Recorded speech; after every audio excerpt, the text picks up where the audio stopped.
नमस्कार दोस्तों, मेरा नाम गौरी शंकर। स्वागत है आपका इस चैनल में। बहुत दिनों के बाद हम लोग मिल रहे हैं। मैं एक्चुअली थोड़ा सा बिजी था। I was out of time for some time now. अभी रिसेंटली एसएससी ने अपना सीजीएल का नोटिफिकेशन जारी किया है 29 दिसंबर 2020 को, जिसमें कि वो एसएससी सीजीएल 2020 के बारे में उन्होंने रजिस्ट्रेशन ओपन किया है। तो मैंने उसी को लेकर ये वीडियो बनाया है। और जो एसएससी नोटिफिकेशन जो आया है, मैंने उसको पूरा डिटेल में स्टडी किया है और उससे रिलेवेंट एक्सट्रैक्ट्स को छांटकर मैंने अपने एक नोट्स बनाए हैं, जिनकी हेल्प से मैं आपको पॉइंट बाय पॉइंट बताऊंगा कि जो फर्स्ट टाइम जो ये एग्ज़ाम देने वाले बच्चे हैं उनके लिए काफ़ी हेल्पफुल रहेगा ये वीडियो। चलिए शुरू करते हैं दोस्तों। सबसे पहले इम्पोर्टेंट डेट्स की बात करते हैं।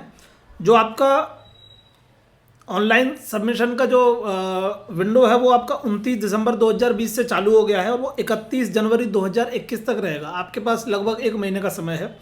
और जो लास्ट टाइम है वो रात के 11:30 बजे, 31 जनवरी को रात को 11:30 बजे तक आप ऑनलाइन फॉर्म भर सकते हैं। और जो फ़ी का पेमेंट है वो आप 2 फरवरी 2021 को 11:30 बजे तक कर सकते हैं ऑनलाइन पेमेंट। और यदि आपके पास ऑनलाइन पेमेंट की फैसिलिटी नहीं है तो उन्होंने ऑफलाइन पेमेंट का भी उसमें डिटेल दिया हुआ है कि आप चालान डाउनलोड कर लीजिए। और चालान को आप पेमेंट करने का डेट शायद 4 फरवरी 2021 है। लेकिन मेरा रिकमेंडेशन यही है कि आप उतना ज़्यादा वेट ना करें, आप इसको पहले से ही भर लीजिए, जिससे कि आपको बाद में रश की वजह से ऐसा ना हो कि आपका फॉर्म डिले हो जाए या आपको फॉर्म भरने में दिक्कत आए। ठीक है। जो टीयर 1 एग्ज़ाम है दोस्तों, उसकी डेट उन्होंने 29 मई 2021 से 7 जून 2021 के बीच में रखी है। मतलब कि करीब करीब 9 दिन का पीरियड रहेगा जिसमें ये पूरा टीयर 1 का एग्ज़ाम वो लोग कंडक्ट करवा देंगे। और जो एग्ज़ाम की फ़ीस है दोस्तों वो 100 रुपये है, शायद आप लोगों को पता होगा। और जो वुमेन कैंडिडेट्स हैं या कैंडिडेट्स फ्रॉम SC ST या फिर जो एक्स सर्विसमैन कैंडिडेट्स हैं और या फिर I think persons with disability, उनके लिए वो एग्जेम्प्टेड है, उनको कोई फ़ी पेमेंट नहीं करना है। जो बच्चे फर्स्ट टाइमर हैं उनके लिए मैं ब्रीफ में बता देता हूं कि जो पेपर रहेगा वो किस तरीके से रहेगा। आपके इसमें 2 टीयर हैं, दोनों कंपलसरी हैं फॉर ऑल पोस्ट। और पहले टीयर में आपके टोटल जो क्वेश्चंस रहेंगे वो 100 रहेंगे और 200 मार्क्स का रहेगा। उसमें 4 आपके मेन सब्जेक्ट्स रहते हैं: general intelligence, general awareness, quantitative aptitude और इंग्लिश कॉम्प्रिहेंशन। एक क्वेश्चन आपका रहेगा 2 नंबर का। और एसएससी सीजीएल के सारे एग्जाम्स में ये प्रावधान है, ये प्रथा है कि नेगेटिव मार्किंग रहती है 25%। जैसे अगर एक क्वेश्चन 2 नंबर का है तो 0.5 मार्क्स की नेगेटिव मार्किंग रहेगी। और अगर एक क्वेश्चन 1 नंबर का है तो 0.25 मार्क्स की नेगेटिव मार्किंग रहेगी। जब आप टीयर 1 क्वालिफाई कर लेंगे तो फिर आप टीयर 2 के लिए अपीयर हो जाते हैं। टीयर 2 में कहने को तो आपके वैसे 4 पेपर होते हैं, बट वो चारों पेपर आप सभी के लिए कंपलसरी नहीं है। जो पेपर 3 है वो आपका सिर्फ JSO की पोस्ट के लिए है, जूनियर स्टेटिस्टिकल ऑफिसर।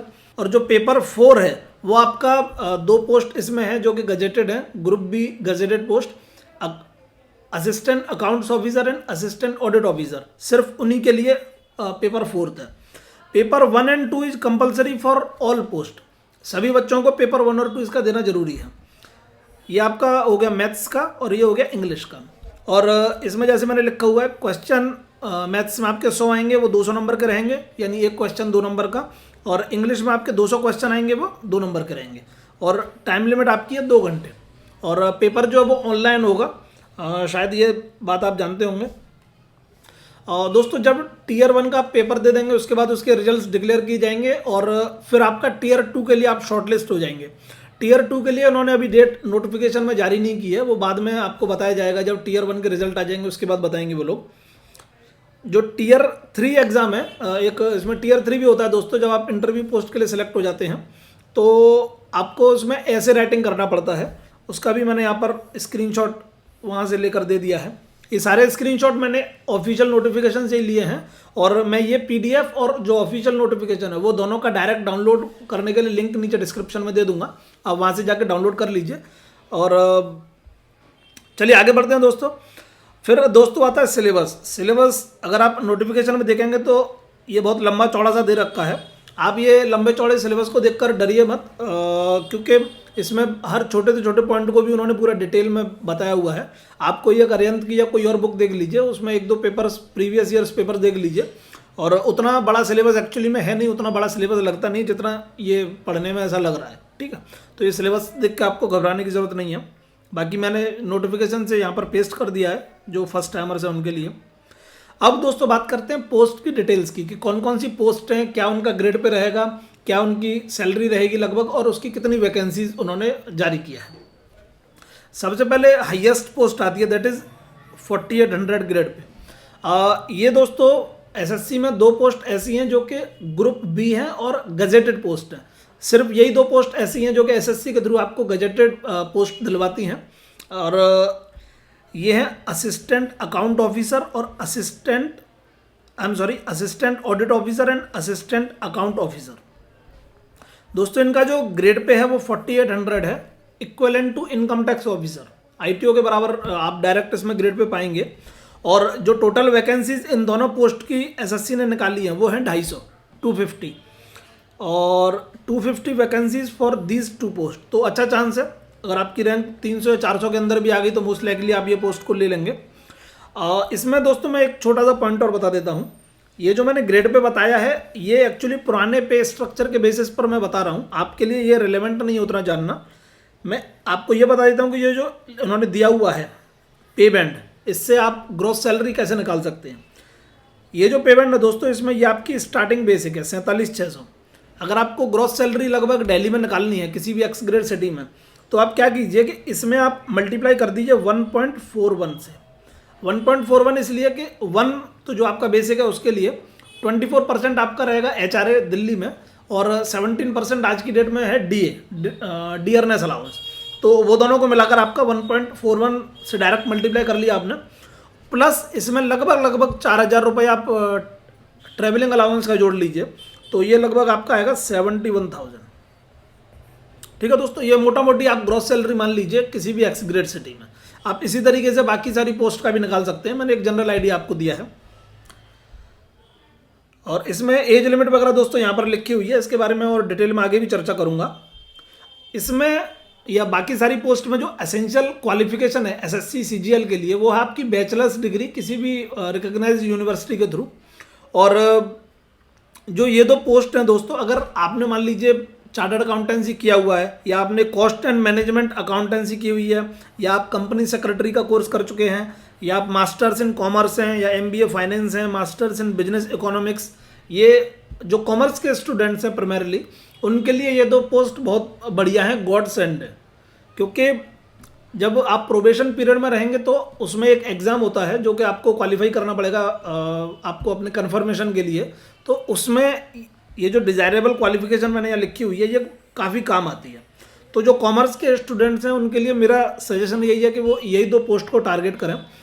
क्यों? क्योंकि एक तो सबसे हाईएस्ट ग्रेड पे की पोस्ट है आपके पूरे एसएससी सीजीएल के रिपर्टोयर में, और दूसरा डायरेक्ट ग्रुप बी की पोस्ट है, गजेटेड पोस्ट है, और ये आपके फील्ड से भी रिलेटेड है, तो ये आपके लिए बहुत बढ़िया पोस्ट रहेगी।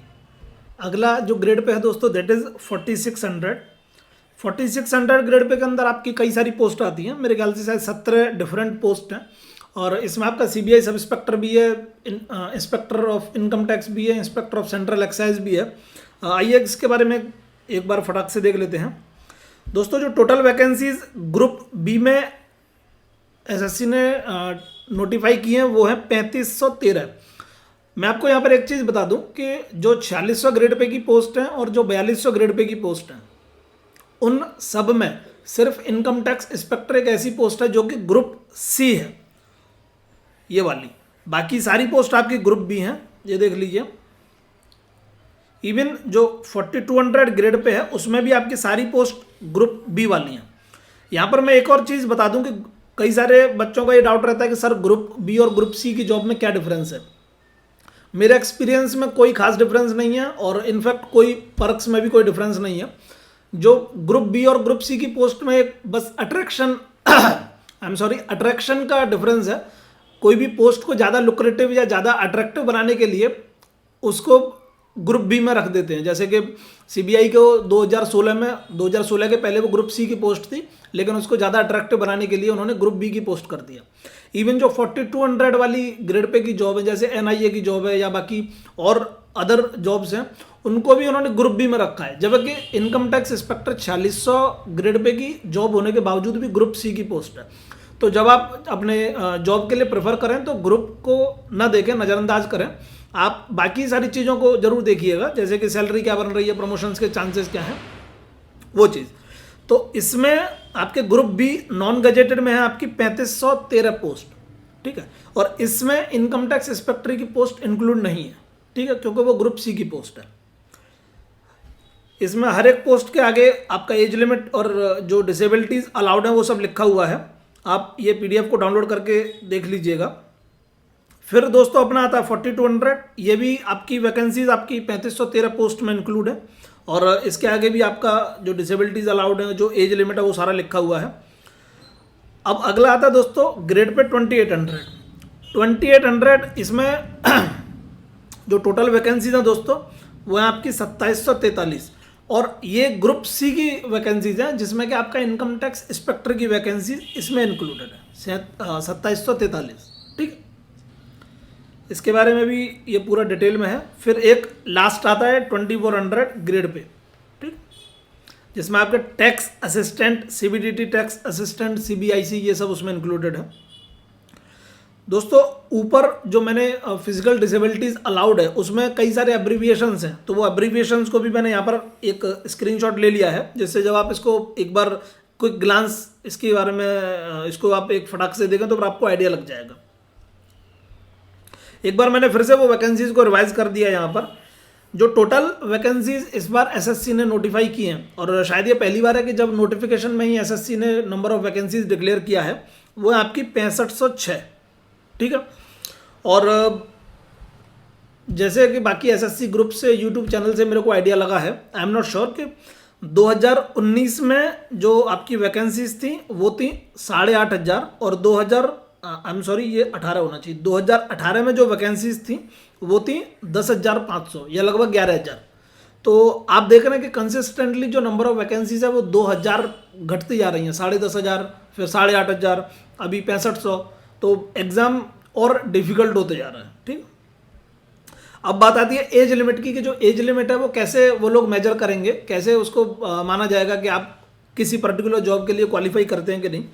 तो मैंने एक उसी नोटिफिकेशन से मैंने एक टेबल बनाया है। अगर आप किसी ऐसी जॉब को टारगेट कर रहे हैं जिसकी कि एज लिमिट 18 से 27 के बीच में है, तो आपकी जो डेट ऑफ बर्थ है, official date of birth as written on matriculation certificate, जो आपके 10th की या 12th की मार्कशीट पर जो डेट ऑफ बर्थ लिखी है वो चीज़, वो आपकी 2 जनवरी 1994 से लेकर 1 जनवरी 2003 के बीच में होनी चाहिए, ठीक है। और अगर आप 20 वर्ष से लेकर 27 वर्ष के बीच की जॉब को टारगेट कर रहे हैं, तो आपकी एज, जो आपका बर्थ डेट है, डेट ऑफ बर्थ, वो आपकी 2 जनवरी 1994 से लेकर 1 जनवरी 2001 के बीच में होनी चाहिए। या इसलिए इस तरीके से आप इस टेबल को पढ़ लीजिएगा। अब बात आती है एजुकेशनल क्वालिफिकेशन की। एजुकेशनल क्वालिफिकेशन एसएससी सीजीएल की सारी पोस्ट में आपको बैचलर्स डिग्री चाहिए किसी भी रिकॉग्नाइज्ड यूनिवर्सिटी से। उसमें एक और पॉइंट उन्होंने मेंशन किया है, and which is very very important I think. जो एजुकेशनल क्वालिफिकेशन है, आपके हाथ में एक डिग्री होनी चाहिए या आपका फाइनल ईयर का रिजल्ट डिक्लेयर हो जाना चाहिए, वो आपकी 1 जनवरी 2021 से पहले डिक्लेयर हो चुका होना चाहिए, ठीक है। और ये पॉइंट बहुत इंपॉर्टेंट है दोस्तों, क्योंकि ये एसएससी नोटिफिकेशन में बोल्ड लेटर्स में हाईलाइट करके, अंडरलाइन करके लिखा हुआ है, उन्होंने साफ साफ एक अलग से पॉइंट बनाया है, उस पर ये मेंशन किया है। और 2012 में जब मैं खुद अपने डॉक्यूमेंट वेरिफिकेशन के लिए गया था, तो मेरे डॉक्यूमेंट वेरिफिकेशन में एक जो वहाँ क्लर्क था उसने इशू रेज किया था। मेरा उस समय तक फाइनल ईयर का रिजल्ट डिक्लेयर हो गया था, लेकिन मेरी डिग्री नहीं आई थी यूनिवर्सिटी से। तो मैंने क्या किया था कि मैंने अपने कॉलेज से एक प्रोविजनल डिग्री करके बनवा लिया था, और to whom it may concern ऐसे करके, और वहाँ कॉलेज के जो रजिस्ट्रार थे, डायरेक्टर थे, उन्होंने साइन कर दिया था उस पर, वो मैं वहाँ पर लेकर गया था। लेकिन इंसिडेंटली उस प्रोविजनल डिग्री पर जो डेट थी वो कट ऑफ डेट के बाद की थी। तो वो क्लर्क मेरे को बोल रहा था कि भाई आप तो डिस्क्वालीफाई हो गए, क्योंकि ये जो प्रोविजनल डिग्री है इस पर बाद की डेट है, और आपका जो है डिग्री आपके पास है नहीं कट ऑफ डेट के पहले की, इसलिए आप डिस्क्वालीफाई हो रहे हो। तो मैंने कहा कि 1 मिनट रुको भाई, मैं बात करता हूँ पहले। तो मैं सेंटर से बाहर आया, मैंने 2-4 लोगों से और बात किया फ़ोन पर, इधर उधर बात किया तो एक मेरे को एक फ्रेंड ने सजेस्ट किया कि मैं अपना फाइनल ईयर का रिजल्ट जो है वो यूनिवर्सिटी की वेबसाइट से डाउनलोड कर लूँ, प्रिंट ले लूँ और एक बार उसको वहाँ पर सबमिट करने की कोशिश करूँ।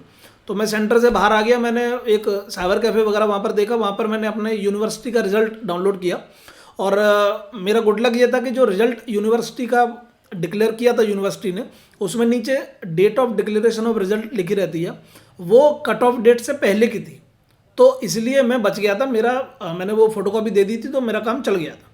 तो SSC is very peculiar about that. आपका फाइनल ईयर का result that must have been declared on और बिफोर 1 जनवरी 2021, या आपके हाथ में डिग्री होनी चाहिए जो कि 1 जनवरी 2021 के पहले की होनी चाहिए। ठीक है, यदि आपके एक भी सब्जेक्ट का रिजल्ट हेल्ड अप है 1 जनवरी 2021 के पहले तक डिक्लेयर नहीं हुआ है तो यू विल बी डिस्क्वालीफाइड। इस चीज़ का आप अवश्य ध्यान रखें। ठीक है दोस्तों, I think I have made my point very very clear. इस एग्जाम के लिए आप ssc.nic.in की वेबसाइट के थ्रू आप अप्लाई कर सकते हैं और एसएससी के नोटिफिकेशन में उन्होंने बहुत डिटेल में इंस्ट्रक्शंस दिए हुए हैं, जगह जगह पर उन्होंने स्क्रीनशॉट भी लगाया हुआ है, काफ़ी डिटेल्ड नोटिफिकेशन इस बार उन्होंने दिया है। आपको अगर कुछ नहीं समझ में आता तो आप उस नोटिफिकेशन को देख लीजिएगा और मैं कोशिश करूंगा कि मैं खुद भी एक एसएससी की वेबसाइट पर जाकर फॉर्म भरने का एक वीडियो बनाऊं, जिससे कि जो बच्चे कन्फ्यूज्ड हैं उनको उसमें दिक्कत ना आए। और इसके अलावा कई सारे ऐसे प्रोफॉर्माज जो हो सकता है आपको ज़रूरत भी पड़े, सारे प्रोफॉर्माज जो सर्टिफिकेट होते हैं उनके प्रोफॉर्मा उन्होंने अपने एसएससी नोटिफिकेशन के लास्ट में उन्होंने एज एनेक्सर्स दिए हुए हैं। अब प्रोफॉर्मा कौन कौन से, जैसे कि आपको अगर स्क्राइब चाहिए, आप मान लीजिए हाथ से लिख नहीं सकते, आपको एक स्क्राइब चाहिए तो उसके लिए भी उन्होंने एक प्रोफॉर्मा दिया है। आपका अगर आप ईडब्ल्यूएस के लिए अप्लाई कर रहे हैं, इकोनॉमिकली वीकर सेक्शन के लिए, तो इनकम एंड एसेट का एक सर्टिफिकेट लगता है, उसका प्रोफॉर्मा दिया है। या आपका मेडिकल सर्टिफिकेट है जो पर्सनस विद डिसेबिलिटी है उनके लिए, या आपका ओबीसी SC ST का कास्ट सर्टिफिकेट है, आप उसको डाउनलोड कर लीजिए, प्रिंट ले लीजिए और उसके बाद फिर आप अपने जो तहसील से बनता है तो तहसील से या जिस भी रिकॉग्नाइज्ड अथॉरिटी से वो बनता है वहाँ से उसको बनवा लीजिए और फिर एसएससी में आप जमा कर दीजिए। एक अगला आया दोस्तों, दैट इज़ मेडिकल क्राइटेरिया और फिजिकल टेस्ट। मेरे को इसके बारे में नहीं पता था, पर सेंट्रल एक्साइज की जो इंस्पेक्टर की पोस्ट है या एग्जामिनर की पोस्ट है, प्रिवेंटिव ऑफिसर या inspector and sub inspector in central bureau of narcotics, उनके लिए उन्होंने एक फिजिकल क्राइटेरिया भी दिया हुआ है और एक फिजिकल टेस्ट भी होता है। मैं फटाक से आपको एक बार पढ़ के बता देता हूँ। जो मेल कैंडिडेट्स हैं उनके लिए हाइट चाहिए 157.5 सेंटीमीटर और जो चेस्ट चाहिए वो मिनिमम चाहिए 81 सेंटीमीटर और उसमें 5 सेंटीमीटर का एक्सपेंशन, मतलब कि एटलीस्ट 76 सेंटीमीटर आपको चाहिए विदाउट एक्सपेंशन और 81 सेंटीमीटर विद एक्सपेंशन एटलीस्ट। ठीक है, उसके अलावा एक फिजिकल टेस्ट भी है जिसमें कि आपको 15 मिनट में 1600 मीटर की वॉकिंग करनी पड़ेगी और 30 मिनट में 8 किलोमीटर की साइकिलिंग करनी पड़ेगी। वैसे तो यह कि अगर आप ब्रिस्क वॉकिंग करेंगे तो ये वाला टेस्ट तो ईजी है वॉकिंग का, बट अगर आप फिजिकल एक्टिविटी नहीं करते हैं तो आपको साइकिलिंग वाले में थोड़ी सी दिक्कत आ सकती है। तो आप अगर इन पोस्ट के लिए आप एम कर रहे हैं तो थोड़ा बहुत साइकिलिंग की भी आप प्रैक्टिस कर लीजिएगा। जो फीमेल कैंडिडेट्स हैं उनके लिए हाइट मिनिमम चाहिए 152 सेंटीमीटर और वेट चाहिए 48 kg और उनका भी फिजिकल टेस्ट है जिसमें कि 20 मिनट में उनको 1 किलोमीटर चलना है और साइकिलिंग करनी पड़ेगी 25 मिनट में 3 किलोमीटर। ठीक है दोस्तों, जो पर्सन्स विद डिसेबिलिटीज़ हैं उनके लिए उन्होंने कुछ एग्जाम्पशंस भी दिया हुआ है। फिर आता है दोस्तों CBI SI और NIA SI का जो मेडिकल क्राइटेरिया, वो इसमें कोई फिजिकल टेस्ट नहीं होता है साइकिलिंग का या वॉकिंग का, ऐसा कोई टेस्ट न तो इसमें उन्होंने दिया हुआ है नहीं कभी होता है। और मैं एक बार फटाक से फिर भी पढ़ देता हूँ। CBI SI के लिए जो मैन है मेल उनके लिए हाइट चाहिए 165, फीमेल के लिए हाइट चाहिए 150 और हिल्समैन एंड ट्रैवल्स के लिए रिलैक्सेशन है 5 सेंटीमीटर का। चेस्ट चाहिए दोस्तों 76 सेंटीमीटर विद एक्सपेंशन, मतलब आप चेस्ट फुलाकर भी अगर मेजर करें तो एटलीस्ट 76 सेंटीमीटर आना चाहिए। ठीक है, विजन उसमें आपका ग्लासेस अलाउड है और आपका 6/6 प्लस 6/9 होना चाहिए और नियर विजन 0.6 और दूसरी आंख में 0.8। ठीक है, NIA के लिए जो मैन है उनके लिए हाइट चाहिए 170 सेंटीमीटर और जो वुमेन है उनके लिए हाइट चाहिए 150 सेंटीमीटर। अगेन 5 सेंटीमीटर का रिलैक्सेशन है हिल्समैन और ट्रैवल्स के लिए। चेस्ट आपको चाहिएगा 76 सेंटीमीटर विद एक्सपेंशन, फीमेल के लिए ऐसी कोई रिक्वायरमेंट नहीं है। और विजन अगेन वही, आपके ग्लासेस अलाउड हैं 6x6 प्लस 6x9, ये आपका डिस्टेंट विजन चाहिए। और नियर विजन 0.6 प्लस 0.8, ठीक है। यहाँ पर एक चीज़ बहुत नोट करने वाली है दोस्तों, अगर आपने किसी पोस्ट के लिए आपको एसएससी ने शॉर्टलिस्ट कर लिया है और आप उस पोस्ट का मेडिकल क्राइटेरिया फुलफिल नहीं करते हैं तो आपको दोबारा से कोई और पोस्ट अलोकेट नहीं की जाएगी। इसलिए आप सोच समझकर अपनी पोस्ट भरें। आप पोस्ट प्रेफरेंस भरने से पहले चेक कर लीजिए कि क्या आप वाकई में उस पोस्ट का मेडिकल क्राइटेरिया फुलफिल करते हैं या नहीं, उसके बाद ही आप वो पोस्ट को भरें। किसी भी कीमत पर एसएससी वाले आपकी बाद में रिक्वेस्ट नहीं सुनेंगे कि सर मैं मेडिकल क्राइटेरिया क्वालिफाई नहीं कर पाया तो मेरे को दूसरी जॉब दे दीजिए, क्योंकि बात वो एसएससी के बाहर की हो जाती है। एसएससी सारे डोजियर्स को रेस्पेक्टिव डिपार्टमेंट्स में बेच चुकी होती है, ठीक है दोस्तों। I think I have covered almost every important point. फिर भी अगर कुछ मेरे से रह गया हो दोस्तों तो आप मेरे से कमेंट्स में पूछ सकते हैं। ये पीडीएफ और एसएससी का ऑफिशियल नोटिफिकेशन मैं आपको नीचे डिस्क्रिप्शन में दे दूंगा, वहाँ से जाकर डाउनलोड भी कर लीजिए। और कोई पॉइंट रह गया तो आप नोटिफिकेशन में जाकर देख सकते हैं। चलिए दोस्तों, मैं आपके साथ मिलूंगा फिर एक अगले वीडियो में। नमस्कार।